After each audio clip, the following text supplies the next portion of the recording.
ஏப்பாடே ஐயர் செல்லக்குட்டி சும்மா கலக்கிறியடி என் தங்கம். Batting bowling ஃபீல்டிங்னா அதுவும் அந்த கேட்ச் அம்மாடி அம்மா சும்மா பாக்குன்னு வாய பொழுதுட்டாப்புல நம்ம சூரியகுமாரி அதெல்லாம். யோ பிசிசிஐ என்ன பண்ணீங்களே எங்களுக்கு தெரியாது. ஒழுங்கா ஒயிட் பால் கேப்டன்சியே என் தலைவன் ஐயர் கிட்ட கொடுங்க. ஊருல ஒரு கப்பு விடாத பூரா கப்பையும் வாரிட்டு வந்து கொட்டுவாயா உங்களுக்காக. பிரப்சிம்ரன் அந்த பையன் சும்மா குட்டியா இருந்துக்குன்னு என்ன குத்துறான்டா அப்பா.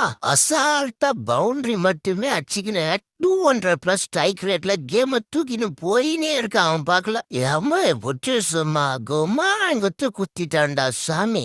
இருங்க என் தலைவர் ராஜ்பிரியரோட பாட்டை மட்டும் பாடுகிறேன். கடப்பாறைய குஜிலி மஸ்த் யாரு செஞ்சது. ஒன்னா ரெண்டா 4 பேரு குஜிலி மஸ்த் பண்ணிட்டாங்க. அம்மா என்ன யாருன்னு சொல்றது. அப்புறம் 4 இருந்து ஸ்டார்ட் பண்ணிடுவாங்க.